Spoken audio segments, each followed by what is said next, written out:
Hi, I'm Nick Paris, and I'm going to show you in this video how to run a stereo pair of iSpeed cameras. In this particular video I'm going to show you a little bit more detail. We've got a simple quick overview of stereo pair, and a link will be shown here, but in this one I want to show you how you operate the cameras at a higher frame rate where a sub resolution is selected. The cameras, when they slave to a master incoming sync, they allow a 3% margin for sync movement, and therefore the resolution on the slave camera will be slightly different to the master, and I'll show you how to correct that and manage that in the workflow. So first of all, I'm going to bring up an image here of the cameras and the physical connections. Clearly here we've applied power. I've got an Ethernet connection via a switch to both cameras and then connected to my laptop. I'll then highlight here that we've got the sync inputs and outputs on the sync line on the cameras connected together with a singular BNC. Just a direct connection between the two cameras. And then above that we have the trigger input to the cameras, where I've connected via a T-piece a pickle switch into both of those cameras. So this means that I'm controlling the cameras obviously via the Ethernet. I'm controlling the synchronization between the cameras with that sync BNC, and then I'm ensuring the cameras trigger together via that trigger input BNC. Now we're going to move over to the software, and here you can see with the USB dongle plugged in, I'm running Control Multidac, and I've done a scan for cameras, and we can see there are two cameras on the network. I'm going to simply select Add and Connect to All, and you can see here that the cameras come in. We've got them already labelled as right and left, and so we want to make sense of that and bring them into the right orientation. When a camera first ships out, it will ship out with the serial number as the camera name, and you can then, if you're running a stereo pair or 3 or 4, you can give them sensible position names. And so here we've got the left camera. I can modify camera settings, go to General, and change the device name to left. I can then also do the same for the right and say General, and you can see the name here is right. So we can position these cameras. We can also bring in an extra image for the background, so if our test has 5 cameras, we can position the cameras to where we wish and where it's convenient and how we understand the layout. In this particular case we're running a stereo pair, and so left and right we can simply have like this. I then move to the next tab, which is the capture tab, and again we have the left camera on the left and the right on the right, and we've got a live image on both these cameras. So what we're going to do here is we could continue to modify the settings on these cameras independently by clicking on the camera we wish to change the settings on, change the settings, and then click on the other camera and change its settings. They could be run independently.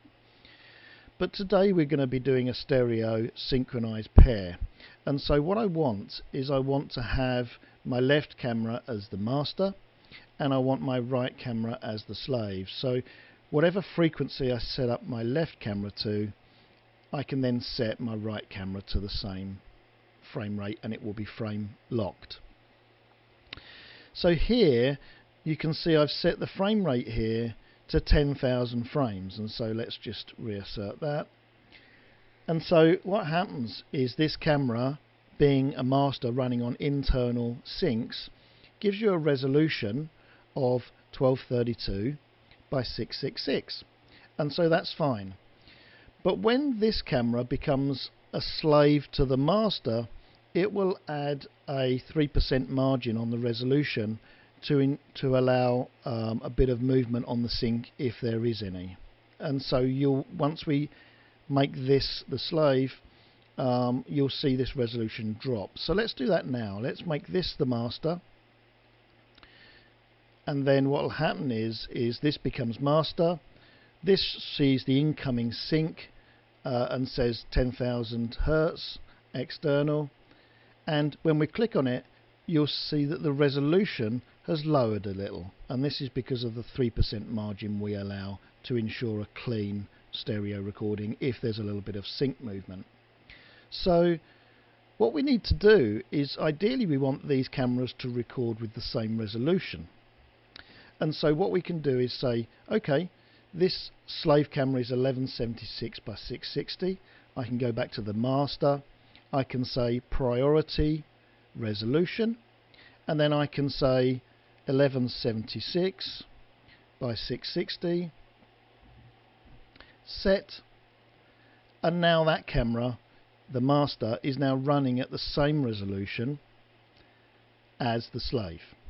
And so now we have a stereo pair, we've got a master controlling the slave, both of them are operating at 10 kilohertz, both of them are operating at the same resolution, and now we can simply press apply changes to all cameras and then hit record.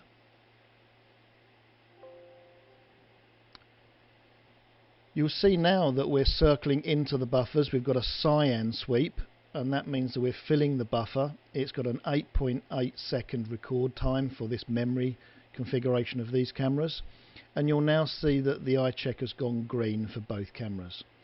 We always advise you to allow it to go green, because then when you trigger the cameras you make sure that they've got a full buffer and they can provide you with the trigger position you requested.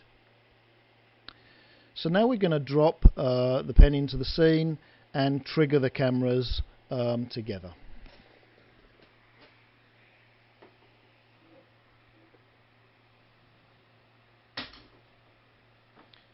Okay, so I've triggered the cameras. You can see they're buffering, and then it automatically moves through to review. So now we've got the left image, the right image.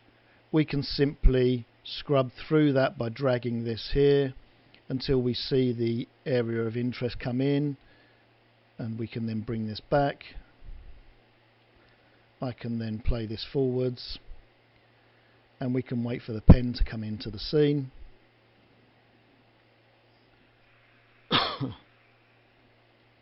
So I'm going to stop it there, and I'm going to say use current. I've got apply to changes to all cameras, so this makes the current frame as the start position of our save. So I'll say use current, and we've set the start position of the save to -2438 frames.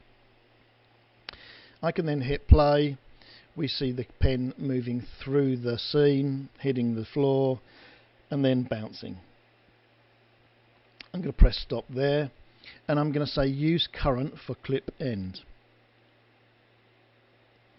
So now we've selected to start the save at -2438 and end the save at 2006. So that gives us a total save of 433 frames from each camera. We can now move through to the Save tab, and you'll see that the numbers have been brought through. I'm going to save it to my computer, C drive, set of images, 8-bit TIFF. I'm going to say stereo save folder, and I'm going to change my test to 2. And you can also select in the options include file camera name in the file name, and so this means that the save line, the save file, will have the word left in it for the left camera and right in it for the right camera. You can change all these, add time stamps, date stamps. You can change the order of which it's laid out in the file name, and make it in the order that you wish and you prefer. I'm going to press OK, and so now I'm going to press save all cameras, and so now camera 1 saves down through to the hard drive. It's saving 433 frames, and then camera 2 completes its save also. And so you can see it's very easy and quick to set up a stereo pair, make them master and a slave get them set to the same resolution, and complete a save operation. Thank you.